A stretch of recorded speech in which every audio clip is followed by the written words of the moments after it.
Hello friends, till now we've had a brief introduction of the chapter material costing. We had understood what is direct cost and indirect cost and the various aspects of material cost control. Today we are going to look at how do we value a material receipt. Now when you purchase a material, say the basic price is 1 lakh rupees.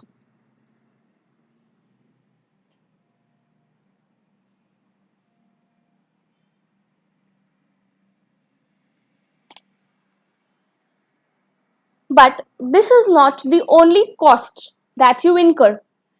There will be taxes, road tax, GST, IGST, and whatnot. Then there might be some fines, penalties, etc. You might also get some discount. So the goods that we actually receive is recorded in the books at not the base price, that is 1 lakh rupees. A few adjustments of taxes, fines, discounts, etc. are also done, and then the net value is recognized in the books. While some expenses are not added directly to the material cost, they might be shown separately in the profit and loss account as an overhead expense. So, we are going to discuss in this video the treatment of certain expenses and benefits that we get or incur when we purchase the materials. So, first we are going to discuss the treatments of various discounts.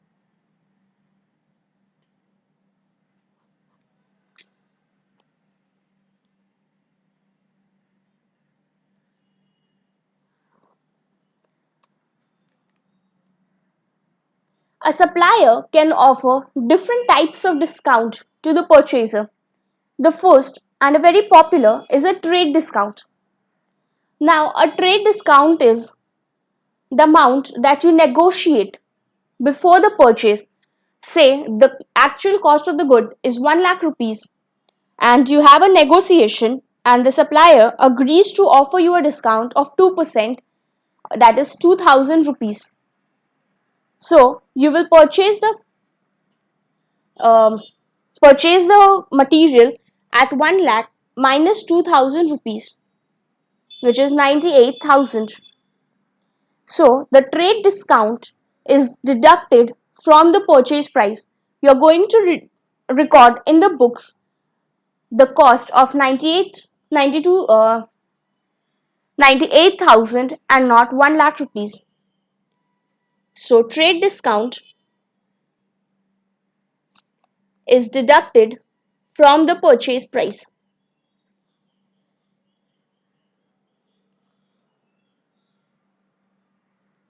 If it is not shown as a deduction in the invoice.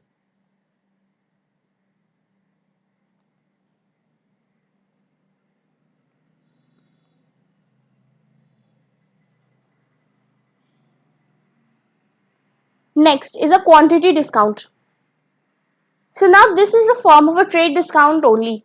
What happens is, in order to increase the sale, the supplier may say that if you purchase more than 10,000 units, then I will offer you a discount of 1%. If you purchase more than 20,000 units, I'll offer you a discount of 5%. So your discount rate is actually dependent on the number of units purchased. This helps the supplier to increase the quantity sold. So quantity discount is also a trade discount, a form of trade discount, and it is also deducted from the purchase price.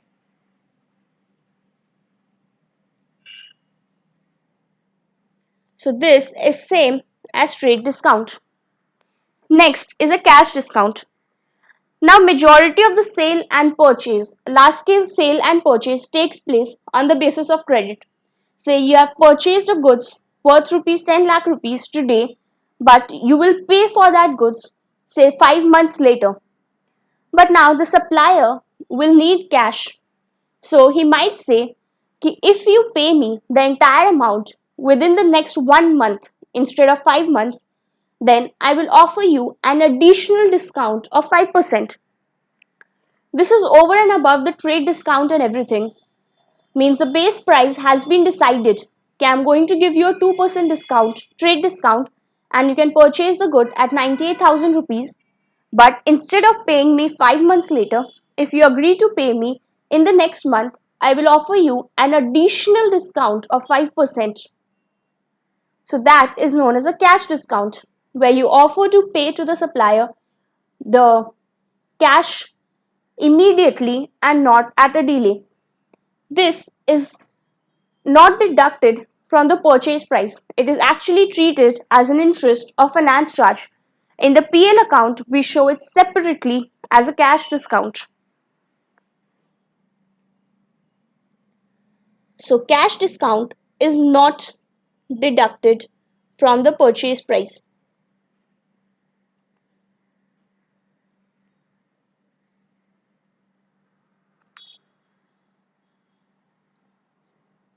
Now last is a subsidy or a grant, etc.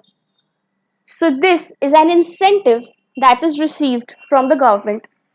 The government from time to time offers certain incentives to the manufacturers or to service providers, such that say if they buy 10 lakh worth of a material from the government, then they will be granted a subsidy, a reduction of price up to say 10%. So when the discount, it is a form of discount, just the only thing is that discount is received from the government and not from a normal supplier.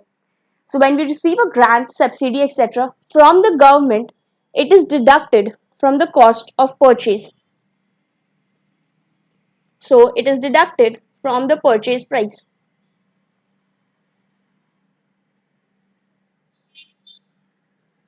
So we see that the trade discount, quantity discount, and the subsidies grants are deducted from the purchase price. However, cash discount is the only one which is not deducted from the purchase price. Because if you see the incentives in other kinds of discount, that is trade, quantity, subsidy, etc., is to promote the purchase so that the buyer purchases more of the commodity, whereas the cash discount is actually given so that the supplier gets the money immediately. So it's kind of a finance charge, whereas the others are directly related with the purchase. If the supplier is not in need of cash, he will not offer you a cash discount. But he will always want to increase his sales and will, in the course of negotiation, try to offer trade discounts, quantity discounts, etc. Okay, next we are going to look at duties and taxes. Now, when you go to eat in a restaurant, the bill will be of 1000 rupees, and you will see that on that bill of 1000 you will have to pay taxes say worth of 500 rupees. Sometimes you'll feel that the tax is more than the cost of the actual food. So how do we do these, how do we treat these duties and taxes in our books? Now the first is the toll tax or the road tax. Toll tax is charged by the government for use of certain highways, roads, etc. So this, if the buyer has to bear this cost, then it is added to the purchase price. So we are recording this cost in the books of the buyer, obviously, because the buyer has purchased it. So if the buyer has to pay this tax, then it is included in the cost of purchase. So if the buyer pays, then add to purchase price.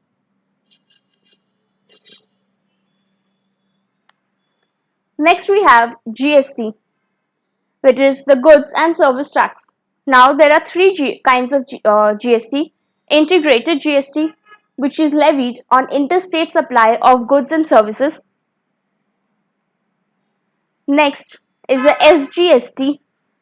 The SGST and CGST, that is a state's goods and service tax, and central goods and service tax are levied in case of intrastate supply. So now, for all these GST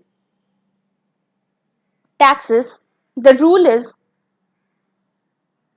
that if you are able to take credit of the tax amount, credit means that you are able to adjust it with the output liability, then you do not add it to the purchase price. So it is excluded if credit is available.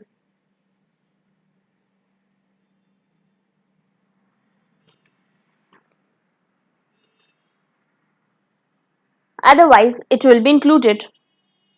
And next is the customs duty, the basic customs duty. Now, when is a customs duty levied? Customs duty is levied when we import a raw material. So, the custom duty is added with the purchase cost because it is an expense, it is a direct expense to the buyer. Without paying the customs duty, you cannot import that raw material. So now toll tax, road tax is also a direct tax. Without paying it, you cannot transport it. So if the buyer pays it, he will add it to the purchase price. So is the case with the basic customs duty. Without paying this duty, you cannot import the raw material. So it is added to the purchase cost. However, in case of GST, the input tax can often be adjusted with your output liability. So if the credit is available, then you cannot add it to your purchase price because it is no longer an expense. You can adjust it with a liability, so it is an asset for you. Next, we are going to see the treatment of certain types of penalty. Okay. So now the purchase process is quite a long one. You first do the negotiation where certain terms and conditions are defined. Then from the supplier's warehouse, you have to bring it to your own warehouse. So there will be loading, unloading, and so on and so forth. So at times, certain penalties might be levied on certain stages of this procurement process. The first one is a demurrage. Demurrage is a penalty which is imposed by the transporter for delay in uploading and offloading of materials.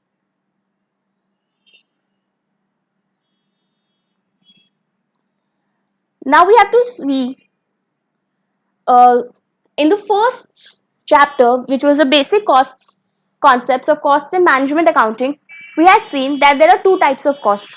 First is a normal cost, and the second is an abnormal cost. We have seen that the normal cost is a cost which generally gets incurred during the process, but an abnormal cost are one-off instances. These are not a general occurrence, but due to certain faults, defects, etc., that cost might be incurred. Now taxes. Taxes is a normal cost. Whether you buy 10,000 units, 1 lakh unit or whatever, if you are importing it, you have to pay the customs duty.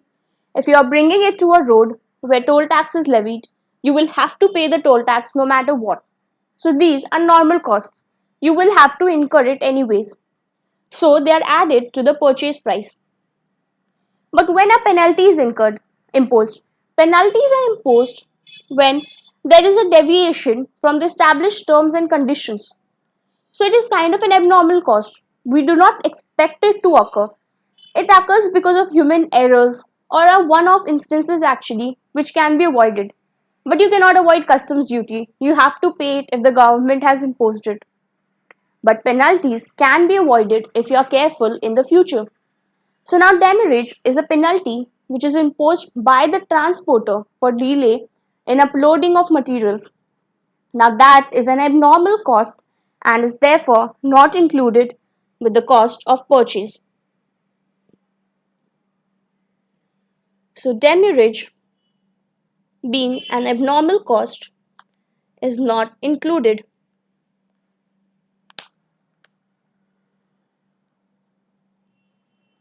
Then we have say fines. Say there are certain statutory laws. If you do not comply with it, then you have to pay certain fines, say non-deduction of TDS and so on. These are also abnormal costs and therefore not included, and so is the case with any form of penalty. The concept is same. Penalties are incurred because of certain human errors. You overlooked certain facts because of which the penalty is imposed. These kind of expenses can be avoided if you are more careful. So we do not include it in the cost of the raw material. Now we are going to look at a few other expenses.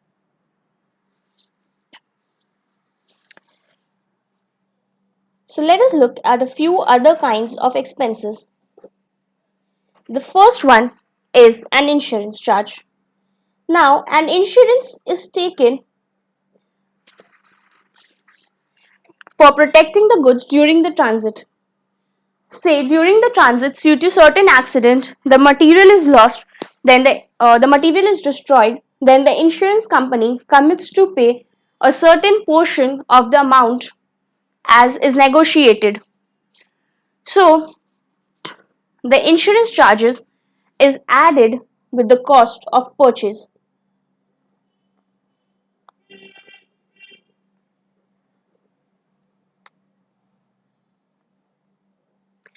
It is a normal cost kind of because we incur it in all instances so as to ensure protection that our goods are protected. Next is a commission. Now, if you do certain purchases through a third party, then the third party charges a commission or a brokerage. This is added to the cost of purchase as well.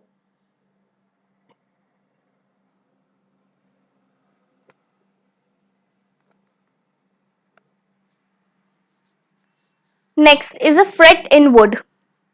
Freight inward is means the expenses incurred for bringing the material to the supplier's location.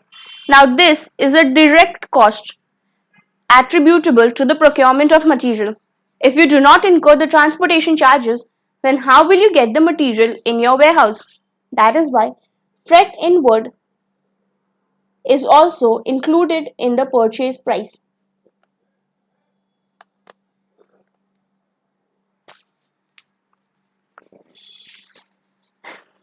Now, if you have bought say 10 kgs of atta, you're not going to get it loose. You're going to get it in a container, a big bucket, basket, or plastic wrappers, etc. You cannot get it loose. Similarly, for all kinds of raw materials, they will come in a sort of a container. So, how do we treat the cost of those containers?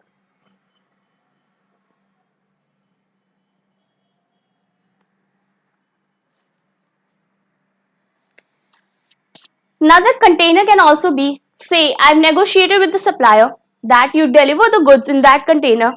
After unloading, I will empty those containers and then return it to you. So, in a way, I'm not going to keep those containers. It is just for transportation purpose. So, if it is a non, but the supplier might deny that no, I will not take it back. So, then you're going to keep it with yourself.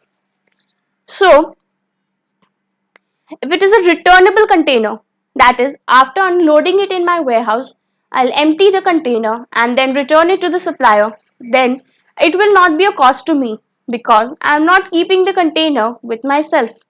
Therefore, in case of returnable container, the cost is not added. If it is a non-returnable, then it is added.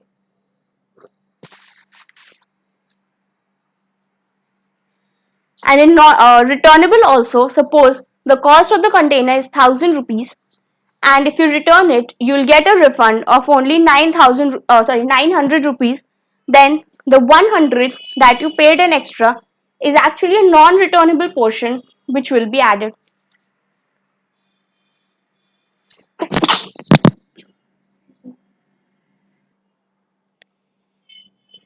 The last we have shortages.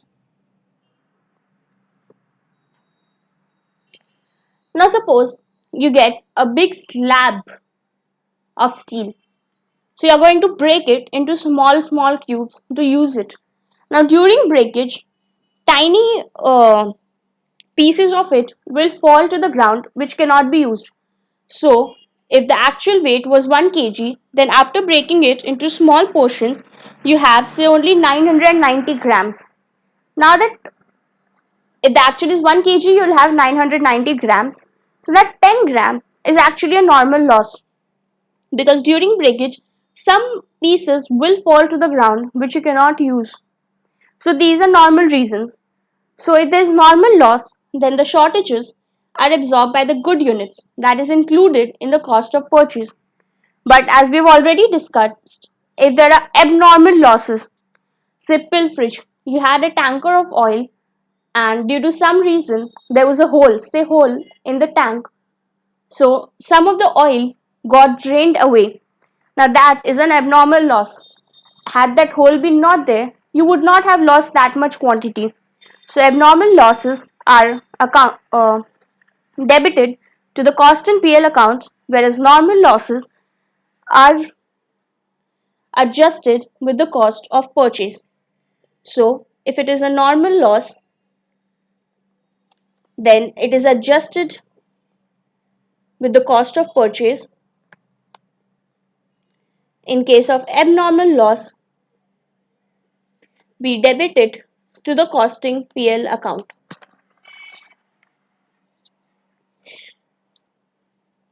So we have seen the adjustment of a large number of items.